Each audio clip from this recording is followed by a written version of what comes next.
The Gulf of Tonkin Ghost Attack.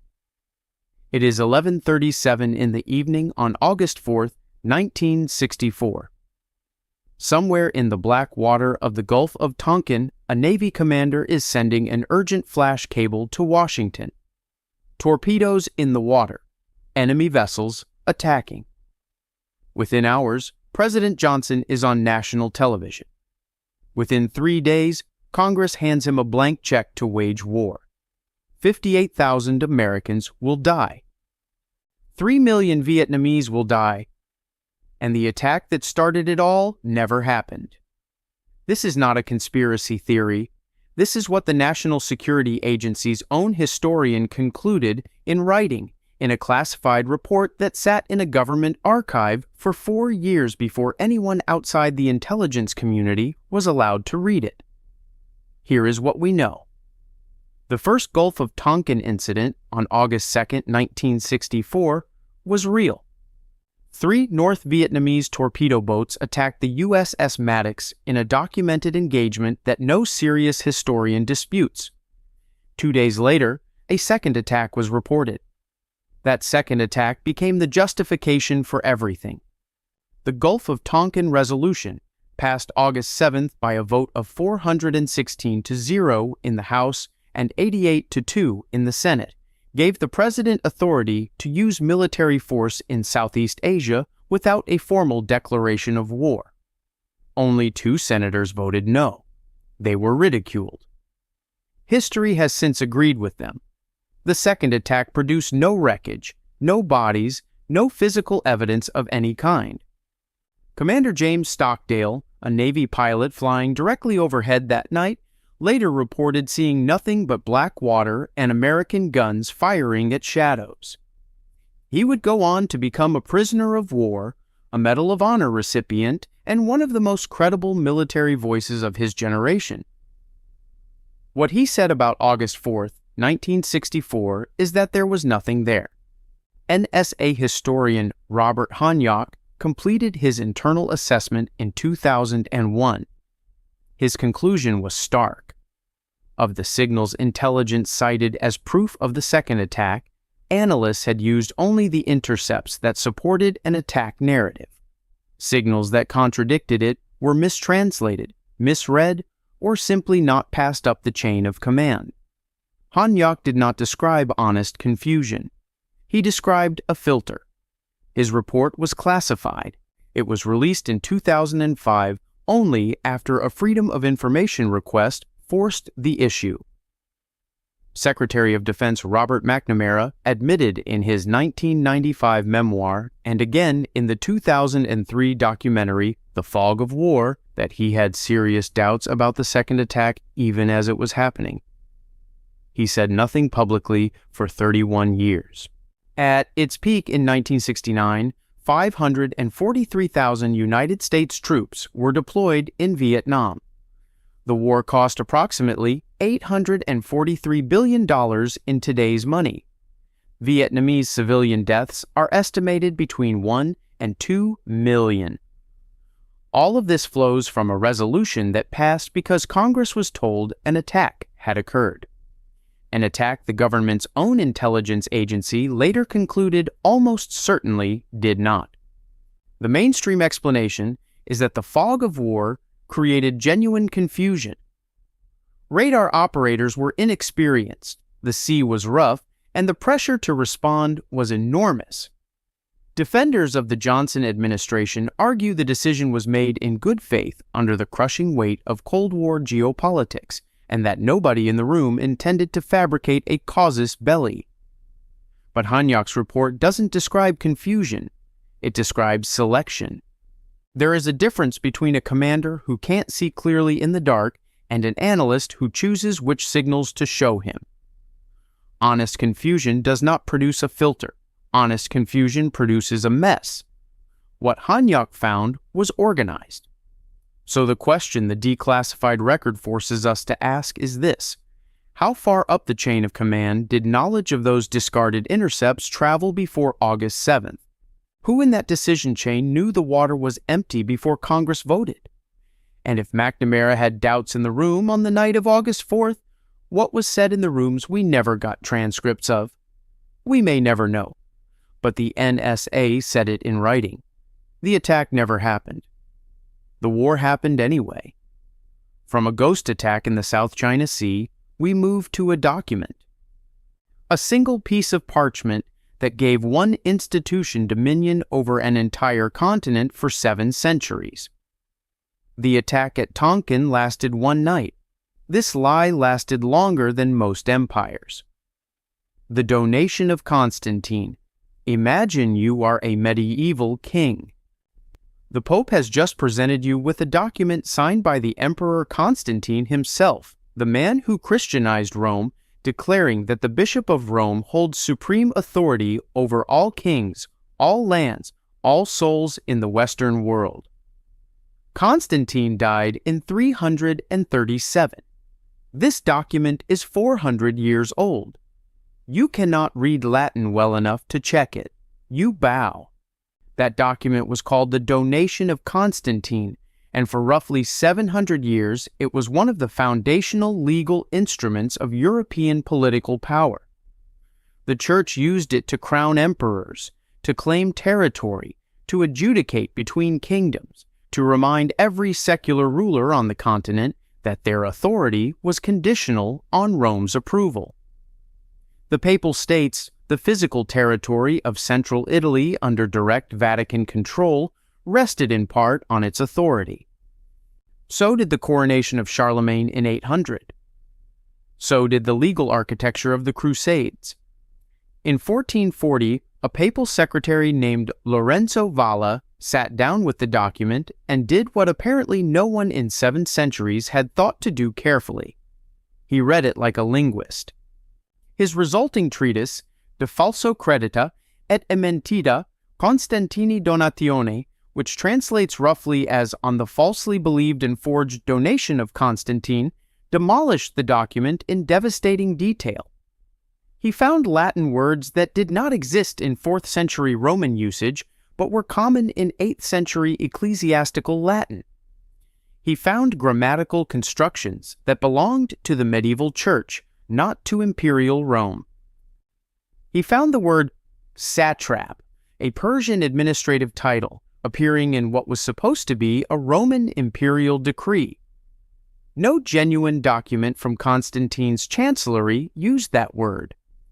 He also found a reference to Constantinople as one of the great patriarchal sees of the Christian world, which would have been impossible, because Constantinople was not founded as a city until 330 in Constantine's own reign, after the supposed date of the donation.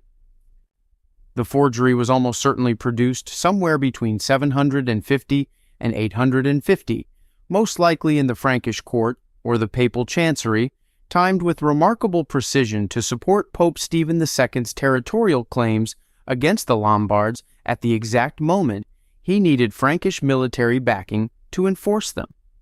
The document appeared when it was needed. It always does. The donation claimed that Constantine, upon being cured of leprosy by Pope Sylvester I, had granted the Pope imperial authority over Rome, Italy, and all the provinces of the Western Roman Empire, along with universal supremacy over all Christian churches globally. It was the legal foundation of the medieval papacy's political power, and it was a fabrication from the first word to the last. Valla proved this conclusively. He was working inside the Vatican at the time, employed by Pope Nicholas V. Nicholas made no official retraction. The Church continued to cite the donation in legal arguments for decades. It was not formally abandoned in canon law discussions until well into the 16th century, more than 70 years after Valla had proved it false. The original document has never been produced. No original exists anywhere. Only copies, always appearing in ecclesiastical archives, always surfacing at politically convenient moments, always in the hands of the institution that benefited most from people believing it was real. The mainstream view holds that the forgery was produced by a well-meaning cleric who believed the Pope should hold this authority and that subsequent popes wielded it without knowing it was fraudulent. It was, in this telling, a pious fraud in an era when pious frauds were common, a document that expressed a theological truth even if the historical event behind it never occurred. But think about that argument for a moment. The document was the legal basis for territorial claims, for the subjugation of kings, for the political structure of an entire civilization, and the institution that enforced it employed, for 700 years, some of the finest Latin scholars in the world. Valla found the anachronisms within weeks. The question of whether the Church's leadership knew, at some point across those 7 centuries, is not a conspiracy. It is a question about what trained scholars do when the document they are reading is wrong and the institution paying their salary needs it to be right. What other foundational claims of institutional power share this architecture? Real enough to function, fragile enough that no one dares look closely for too long. From a forged document that ran the Western world, we crossed the Atlantic. A harbor, a ship, an explosion that everyone heard and almost no one understood. Remember the Maine. It is 9:40 in the evening on February 15th, 1898. The USS Maine sits at anchor in Havana Harbor, Cuba. Then the forward hull detonates. The ship folds in half. It sinks in 12 minutes. 266 American sailors are dead. By morning, William Randolph Hearst's newspapers already know who did it. They know before any investigation has begun. They know because they had decided before the ship sank. The USS Maine had been sent to Havana in January of that year, officially as a courtesy visit, but practically to signal American muscle to Spain amid a growing Cuban insurgency. American business interests in Cuba were substantial, approximately $50 million in sugar plantations and related industry. The ship's presence was a political statement. Its destruction became something much larger than a statement. The Navy's initial court of inquiry, convened within days of the explosion, concluded in March 1898 that the Maine had been destroyed by an external submarine mine. It carefully declined to name a responsible party, but the implication was unmistakable, and the newspaper supplied what the report had left unstated. Spain had murdered American sailors. Hearst's New York Journal and Pulitzer's New York World had been running inflammatory anti-Spanish coverage for months already. The explosion handed them a headline that made everything before it look restrained. Remember the Maine became the rallying cry of a nation. Congress authorized war in April. The Spanish-American War lasted 113 days. At its conclusion, the Treaty of Paris transferred Cuba, Puerto Rico, Guam, and the Philippines to the United States. Roughly 135,000 square miles of territory and 10 million people had changed hands. The American overseas empire was born in the wreckage of one ship in one harbor in one night. In 1974, Admiral Hyman Rickover, one of the most technically rigorous naval officers in American history, commissioned a forensic reinvestigation of the Maine's destruction using modern engineering analysis. His team examined the physical evidence, the hull deformation patterns, the distribution of damage, the materials involved. They concluded the explosion had originated internally, most likely from spontaneous combustion in the coal bunkers adjacent to the ammunition magazine. This was a known hazard in that class of warship. It was an accident. In 1999, National Geographic commissioned a further investigation using three-dimensional computer modeling of the hull. The study reached the same conclusion. The initiating event was internal.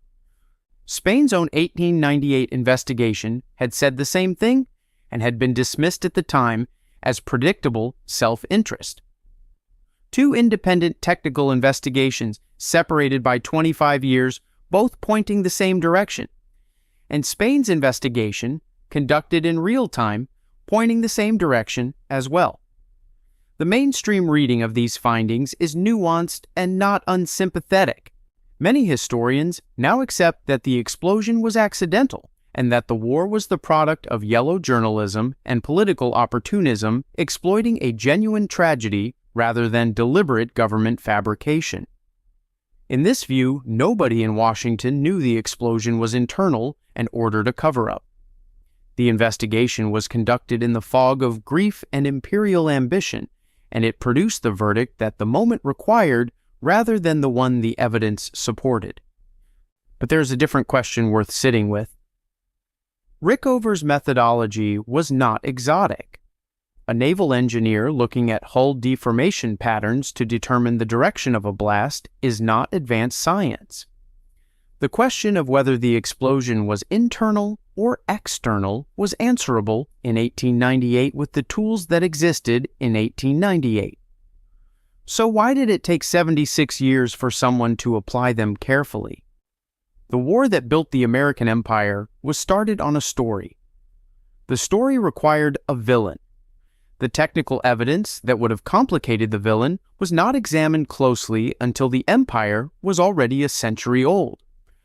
Whether that was accident, incompetence, or something more deliberate, the 266 dead sailors in Havana Harbor received a version of events that 2 later investigations contradicted.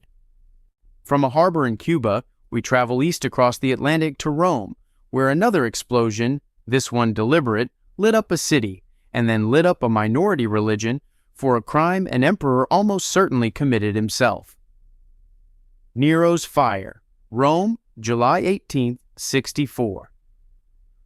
The fire starts just after midnight near the Circus Maximus, in a district packed with wooden shops and narrow streets built over centuries without plan. By dawn, 6 of the city's 14 districts are gone. After 9 days of burning, 10 districts are destroyed. 1 million people are homeless. The emperor will soon begin construction on the most extravagant private palace in the history of the ancient world, built on land the fire conveniently cleared. He calls it the Domus Aurea, the Golden House. The 3 primary ancient sources who describe these events, Tacitus, Suetonius, and Cassius Dio, all either directly implicate Nero or record that popular belief pointed to him so strongly it required a political response. They do not agree on every detail, they agree on the direction. Tacitus, writing in his Annals approximately 50 years after the fire, records that many people reported seeing groups of men actively spreading the flames and preventing citizens from extinguishing them, and that these men claimed to be acting under orders. Tacitus is careful. He does not name Nero directly, but the implication runs through every sentence. Suetonius is less restrained.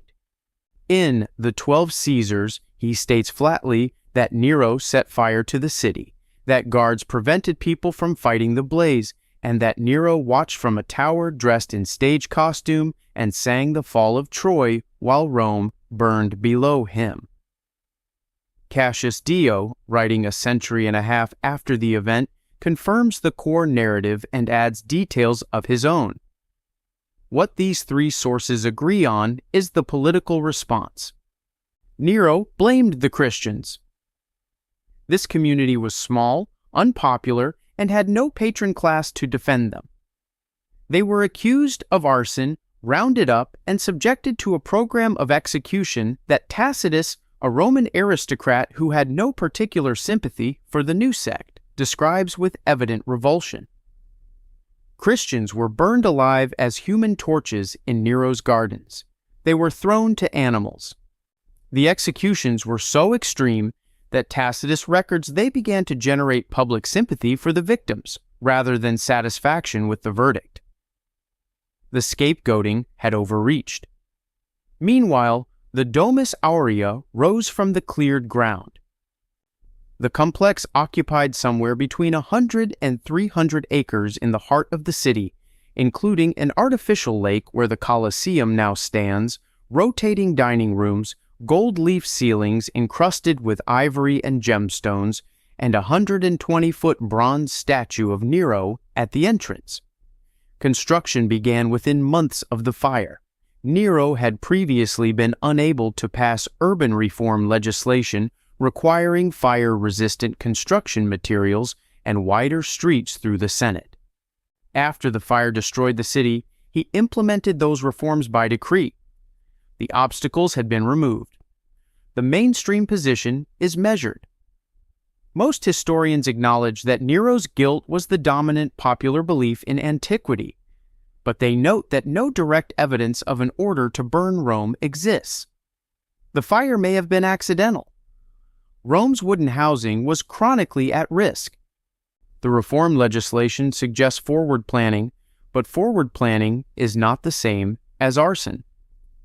In this reading, Nero was an opportunist who exploited a catastrophe rather than the man who created one, and the persecution of the Christians was a panicked deflection rather than a pre-planned act of political engineering. But the Domus Aurea does not permit much ambiguity.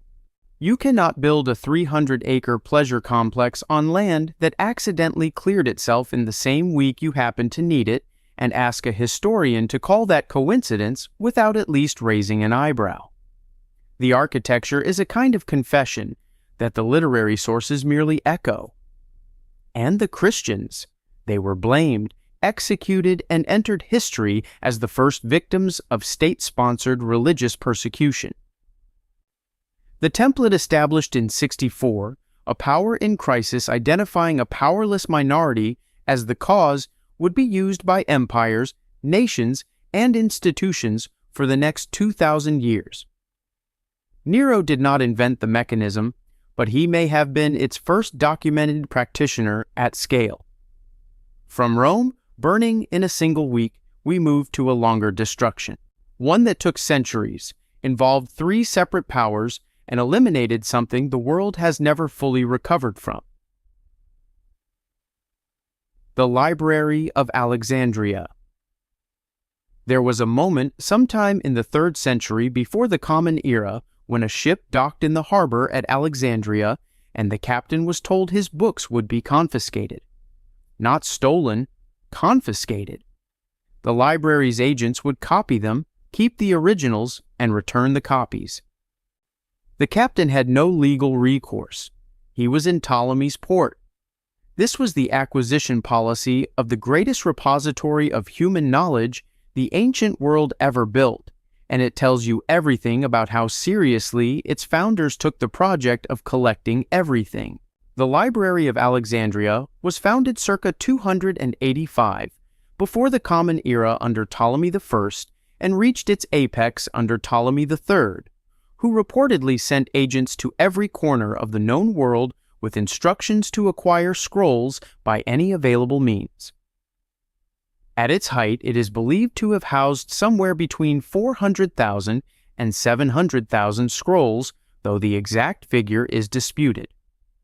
It held mathematics, medicine, astronomy, geography, philosophy, drama, history, and bodies of scientific observation that no other institution in the ancient world possessed. It was, by any measure, the intellectual nerve center of its civilization.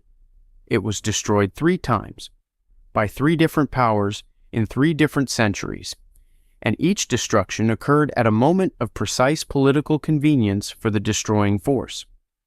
The first destruction is attributed to Julius Caesar.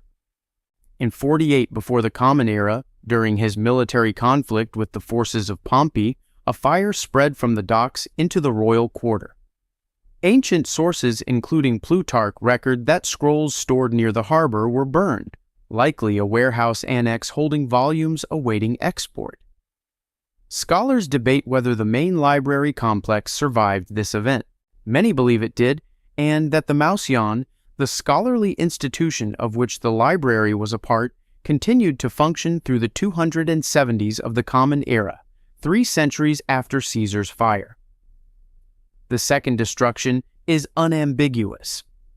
In 391, Bishop Theophilus of Alexandria ordered the destruction of the Serapeum, the library's secondary complex housing an estimated 40,000 scrolls. He was acting under Emperor Theodosius I's decree banning pagan religious sites. The Serapeum was a temple. It was also a library. Both were gone by the time his men had finished. This happened in the same decade that Christianity became the official state religion of the Roman Empire. The timing is a matter of record, not interpretation. The third destruction, attributed to Caliph Omar in 642, with the alleged logic that books agreeing with the Quran were unnecessary and books disagreeing with it were dangerous, appears first in historical sources written 5 centuries after the supposed event. Most historians today consider this account to be largely legendary, a story that hardened into history through repetition. 3 destructions, 3 powers, pagan Rome, Christian Rome, and a legend. Each at a hinge moment of political transition, each eliminating texts that the incoming power would have found inconvenient. What was lost is suggested by what survived. We know from ancient catalogs that Sophocles wrote approximately 120 plays. We have 7. Aeschylus wrote 73. We have 7. Historian Edward Parsons estimated that roughly 40% of all classical Greek literature existing in 300 before the Common Era is simply gone. Not misplaced, gone. And in 391, in the marketplace of the Serapeum, the mathematician and astronomer Hypatia watched the institution she had built her life around being dismantled. 24 years later, she was dragged from her chariot by a Christian mob, stripped and killed. The contemporary source Socrates Scholasticus records this. Her works, whatever remained of them, did not survive her. The mainstream view is that the library's destruction was gradual, a slow decline through underfunding, political instability, and the dispersal of scholarly communities, and that the popular image of a single catastrophic burning is a retrospective myth. This is a reasonable and largely defensible position. Libraries do decay. Institutions do decline. But decay is passive. What happened to Hypatia was not passive. What Theophilus did in 391 was not passive. Gradual decline does not explain why the 3 largest losses align with almost suspicious precision to the 3 moments when a new power structure needed the ideological landscape cleared. What was in the scrolls that didn't survive? We don't know. That is precisely the problem. From the ashes of Alexandria, we travel to the shores of the Aegean, where the most celebrated war in Western literature turns out to have had a motive that Homer never mentioned. The Trojan War.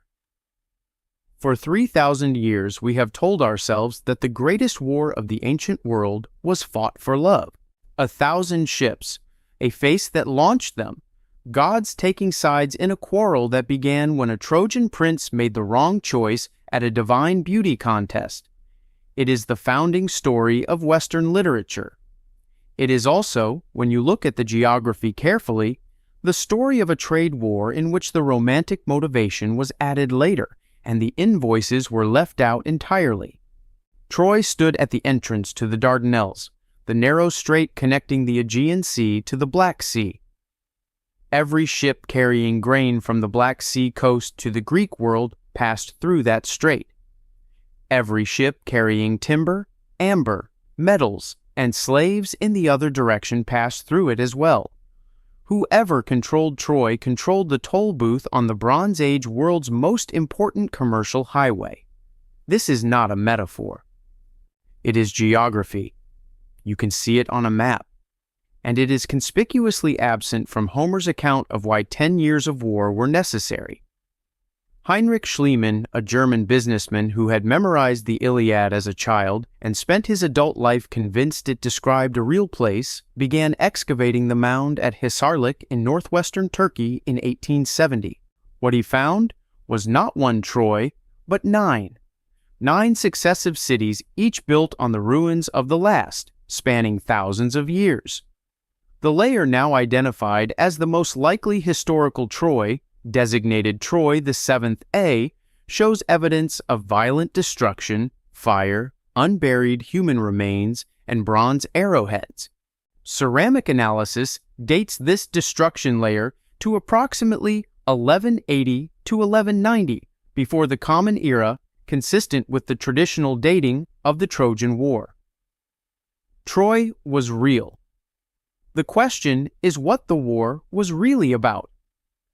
In the 1920s, archaeologists working in the archives of Hattusa, the Hittite capital in central Anatolia, discovered cuneiform tablets referencing a western Anatolian kingdom called Wilusa.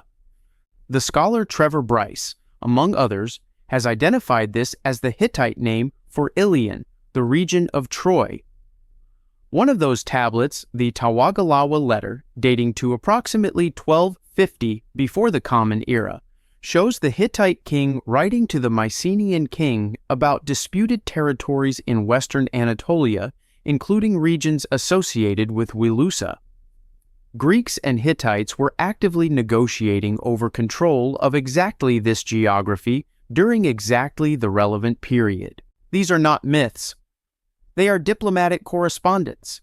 Linear B tablets from Mycenae and Pylos, deciphered by Michael Ventris in 1952, record massive mobilization of ships, bronze rations, and military provisions in the decades before Troy's destruction layer. They are administrative documents, meticulous and dry. They contain no mention of Helen, no mention of Paris, no mention of divine wrath or stolen beauty. They read like the logistics of a military campaign conducted for reasons the scribes apparently considered too obvious to state. Archaeologist Manfred Korfmann, who led excavations at Hisarlik from 1988 to 2005, found that Troy, in the relevant period, had a lower city far larger than the hilltop citadel previously assumed, approximately 200,000 square meters, potentially housing up to 10,000 people. This was not a village with a famous wall. It was a significant urban center at a strategic choke point, which is precisely what you would expect if its value was commercial rather than symbolic. Homer composed the Iliad approximately 4 to 5 centuries after the events he described, roughly the same distance separating us from the reign of Henry VIII. He was working from oral tradition. The transformation from whatever the war actually was to the divine romance we received happened across that gap, in the hands of poets whose job was not to record, but to sing. Classic scholar Barry Strauss, in The Trojan War, A New History, argues the conflict involved multiple causes, including raiding, tribute disputes, and control of strategic access. The mainstream view treats the romantic narrative as normal mythological elaboration, the kind of explanatory overlay all ancient cultures applied to historical events, and not as deliberate concealment of a less inspiring motive. But the specificity of the omission is interesting. The Greeks who first told this story were the same Greeks who understood, because they depended on it, exactly how important the Dardanelles Strait was. They knew what Troy controlled. They chose to remember it differently, or someone chose for them.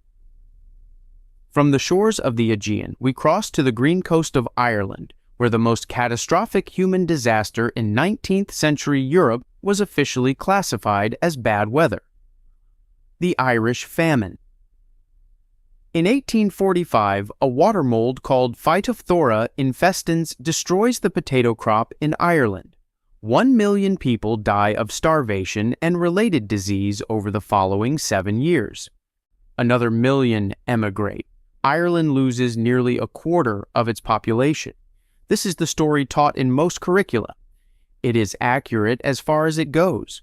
What it typically omits is the view from the departing ships, because throughout the deadliest famine in European history, ships were leaving Irish ports loaded with food: grain, cattle, butter, bound for England. The famine killed people who were standing next to food. The food, belonged to someone else. The foundational documentation of British food export policy during the famine years comes primarily from two sources: British parliamentary records, which exist and are readable, and Cecil Woodham Smith's The Great Hunger, published in 1962, which spent years in those archives and emerged with a portrait of deliberate policy so damning that it was effectively suppressed in mainstream British historical education for decades after publication. More recent work by Christine Keneally and economist Cormac O'Grada has confirmed and extended the quantitative record. In 1845, the first year of the Blight, Ireland exported millions of live animals and vast quantities of grain and dairy to Britain. The export trade continued, in some years increased through all famine years. The man who administered British famine relief was Charles Trevelyan, an official of the Treasury. He wrote in 1846 that the famine represented the judgment of God sent to teach the Irish a lesson, that the proper response was to allow market forces to operate without interference, and that excessive government charity would damage the moral character of the Irish people. He was knighted for his service in 1848 while the famine was still killing. He is the documented architect of the policy of minimal intervention, and he documented it himself in his own correspondence, which survives. The British government spent approximately £8 million on famine relief in Ireland across the entire famine period. In that same decade, it spent £20 million compensating Caribbean plantation owners for the abolition of slavery.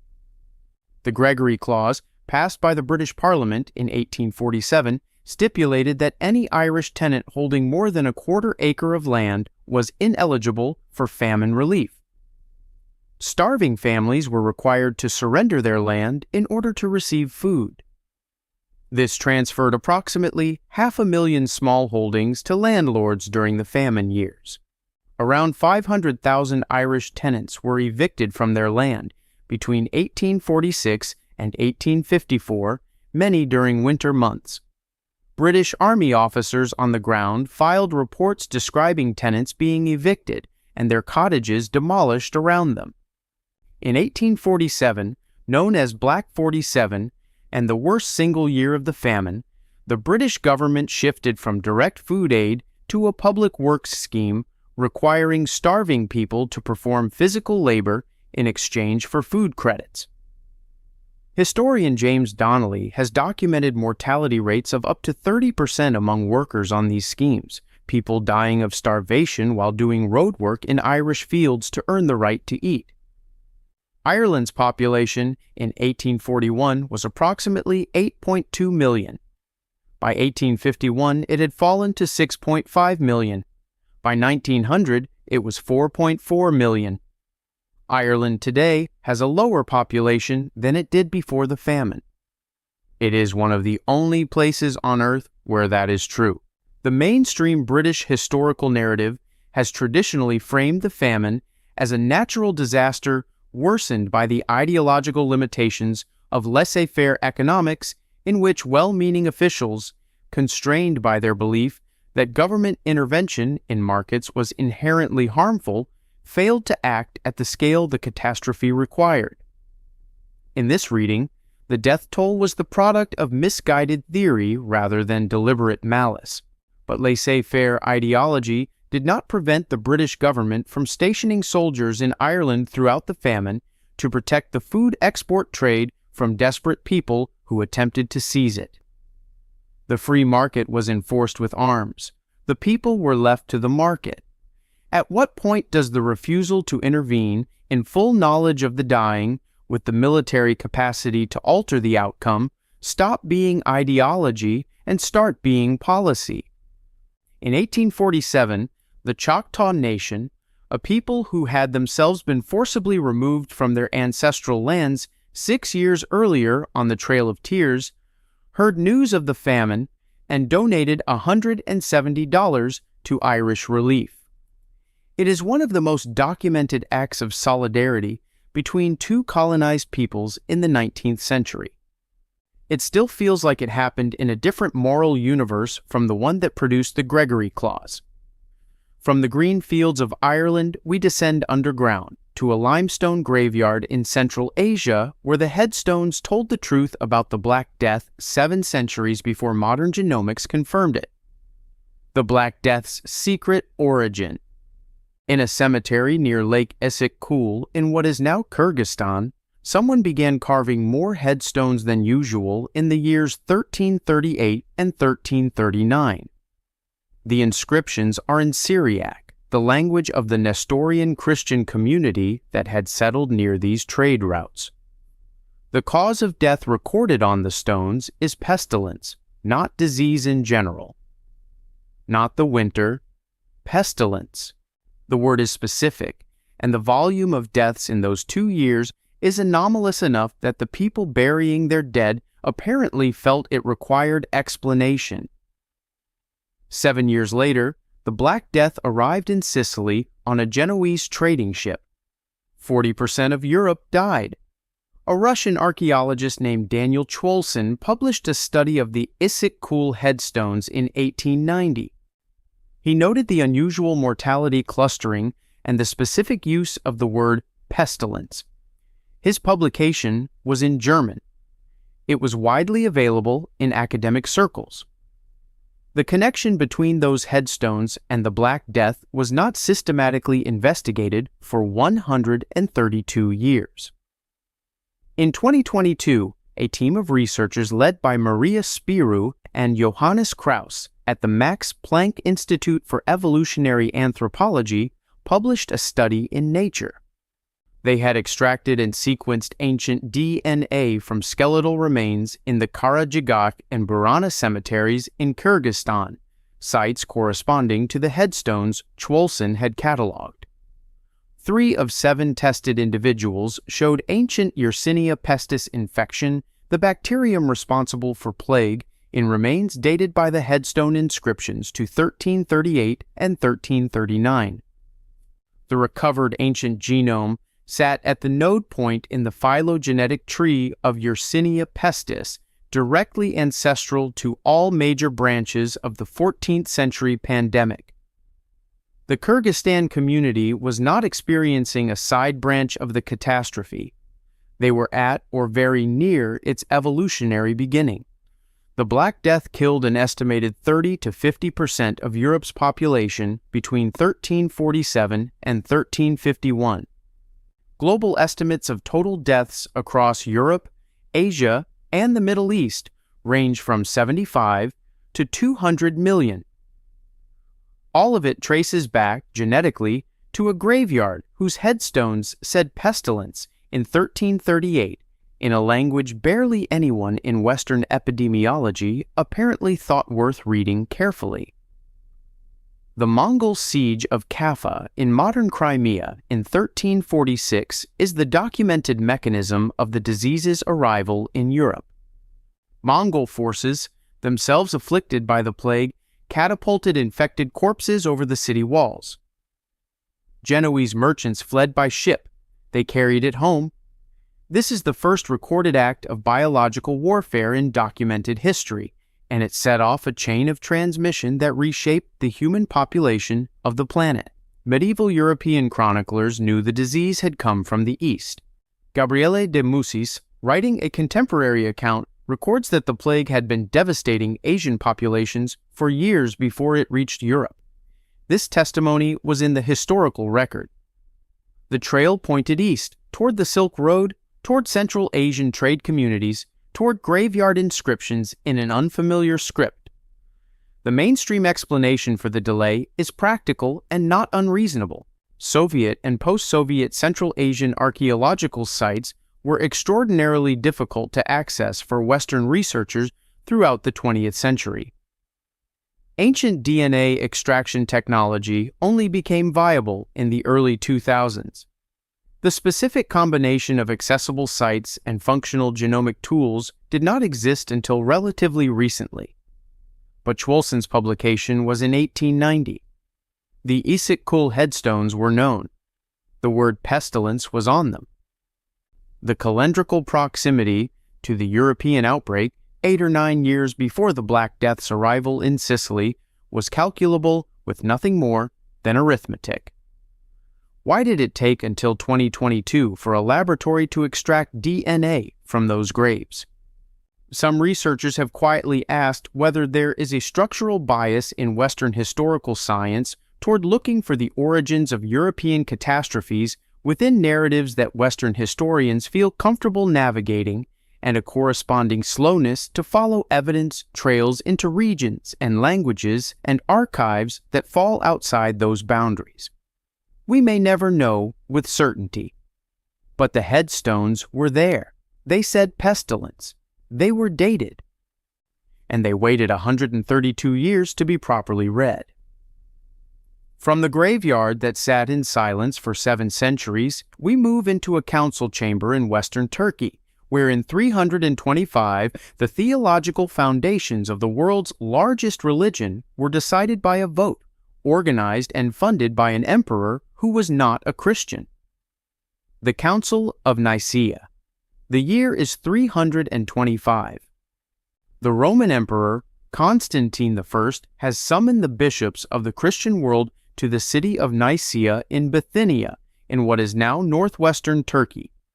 He wants them to resolve a theological dispute that has been producing riots, schisms, and political instability across his empire for nearly a decade. The dispute concerns the precise nature of Jesus Christ. An Alexandrian priest named Arius argues that Christ was created by God and is therefore subordinate to him. His opponents argue that Christ is co-equal with the Father, of the same divine substance present from eternity. Both sides claim Scripture. Both sides have followers. Both sides are willing to be violent about it.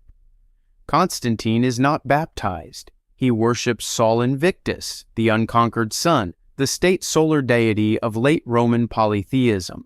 He will not be baptized as a Christian until he is on his deathbed in 337, 12 years after presiding over the council that will define what Christianity means.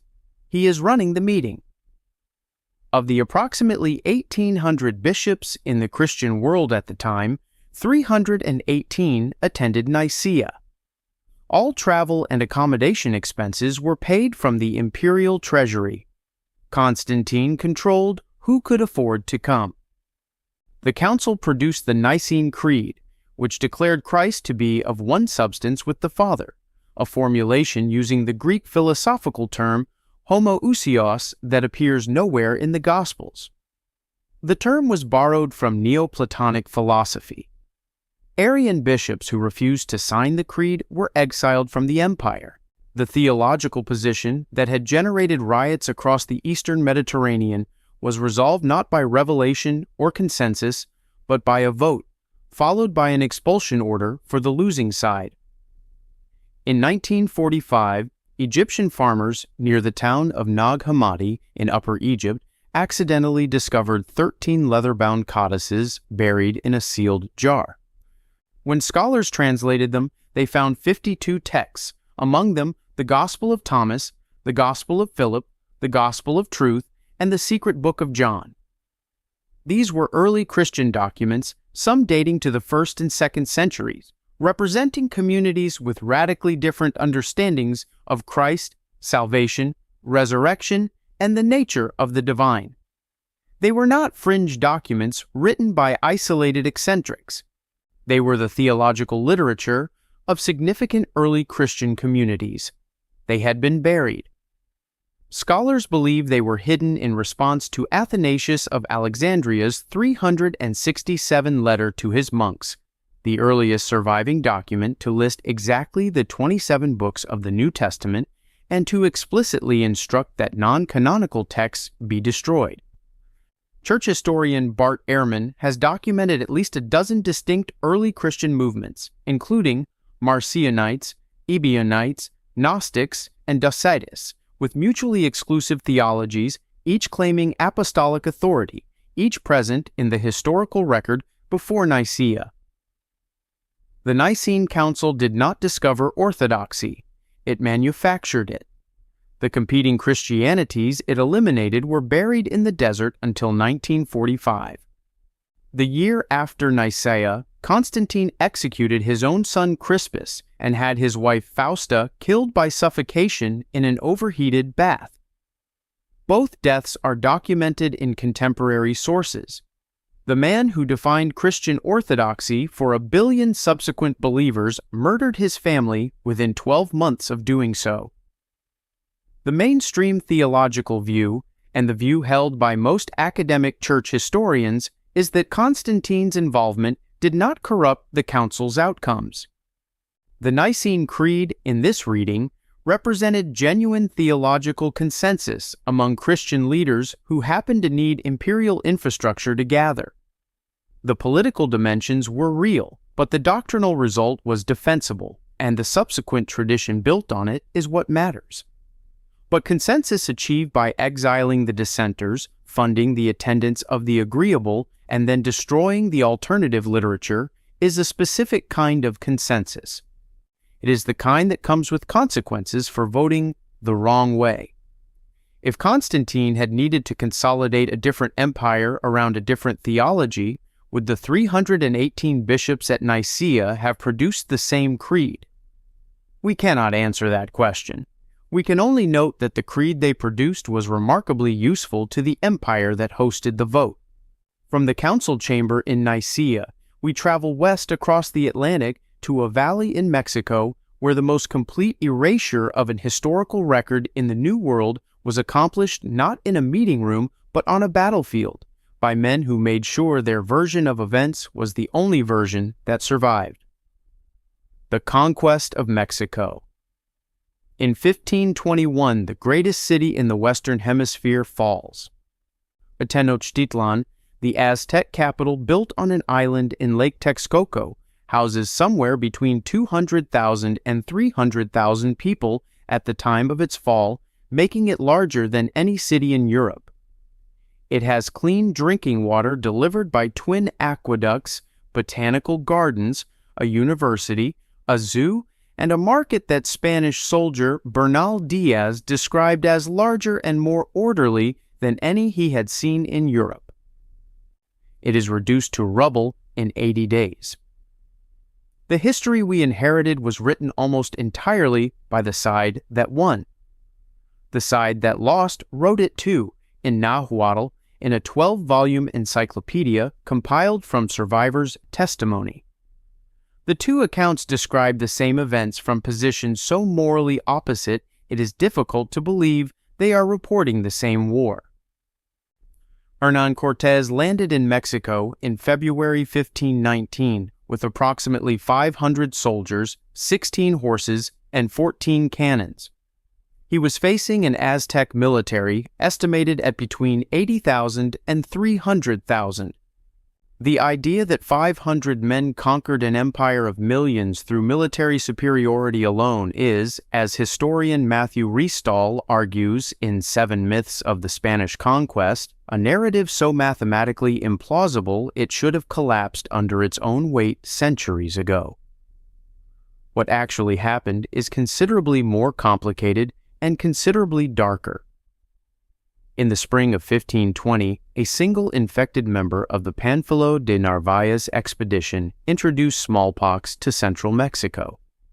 The indigenous population of the Americas had no prior exposure to the virus and no acquired immunity. Estimates of the resulting death toll in central Mexico within 2 years range from 5 to 8 million people. The Aztec Emperor Cuitláhuac died of smallpox in 1520 before the final siege of Tenochtitlan began. The city Cortés besieged in 1521 was already catastrophically weakened by a disease his arrival had introduced.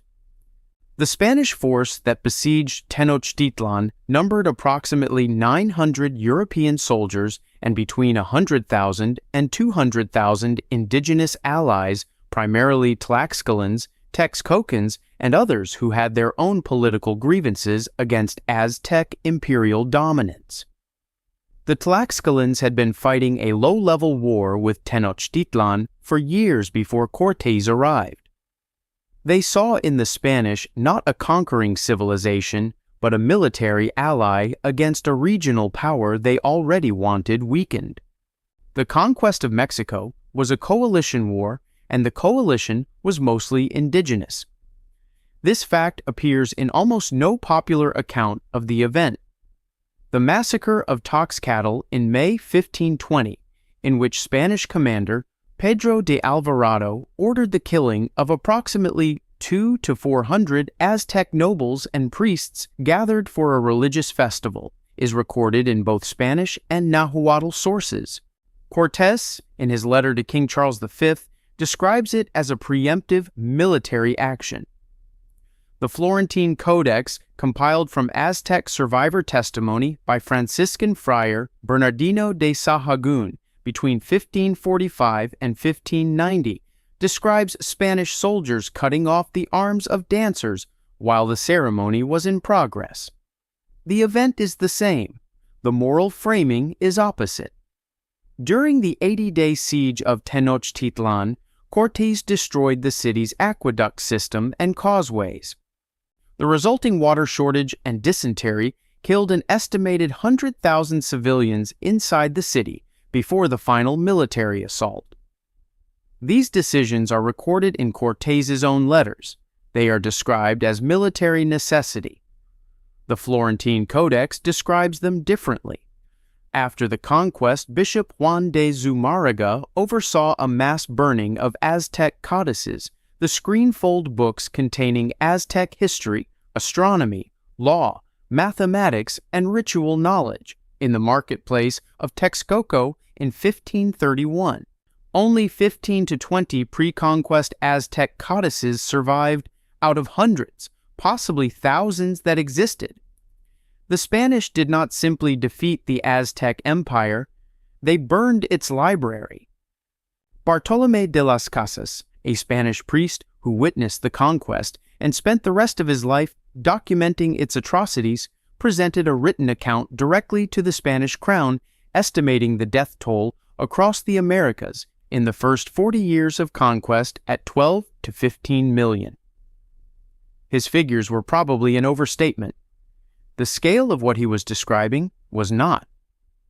The mainstream academic view, and it is a genuinely more nuanced view than popular accounts suggest, acknowledges the disease catastrophe, recognizes the role of indigenous allies, and no longer presents the conquest as a story of inevitable Spanish triumph. The standard scholarly account treats it as a collision of epidemic, political fracture, and military opportunism, devastating and morally indefensible, but not a simple story of a superior civilization overwhelming an inferior one. But nuance in a university press book and the mythology taught in 4 centuries of colonial education are two different things. The mythology served a purpose. It justified continued colonial administration of Mexico and Latin America for 300 years after the fall of Tenochtitlan. The Florentine Codex existed. The survivor testimony existed. The alternative account of what happened in that city in 1521 was recorded in detail within living memory of the events.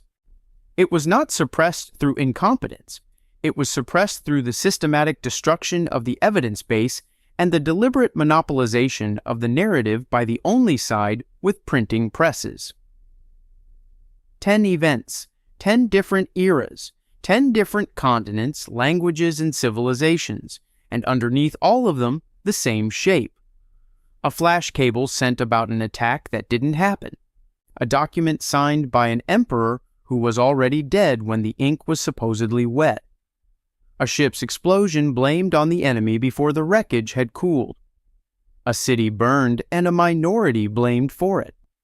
A library dismantled 3 times by 3 powers, each at a moment of political transition.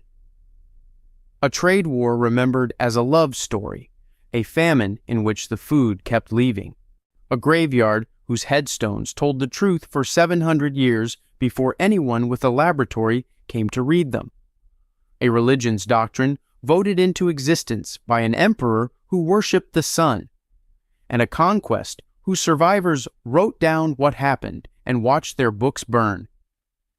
The mainstream reading of each of these events is not wrong exactly. Fires do start accidentally. Wars do begin in confusion.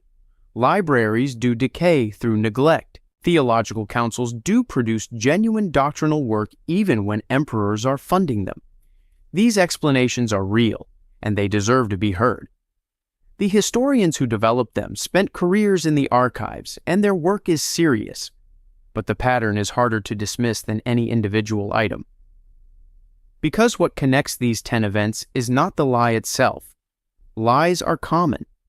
What connects them is the infrastructure of the lie, the investigation designed to produce a predetermined answer, the document that appears exactly when it is needed, the library that burns each time a new power needs the intellectual landscape cleared, the survivor testimony recorded and then made inaccessible, the headstones in the wrong language that nobody followed for a century and a quarter. The lie is always smaller than the thing it justifies. And the thing it justifies is always power. History is not what happened. History is what survived, and what survived was selected. Every archive is a decision. Every textbook is an editorial choice.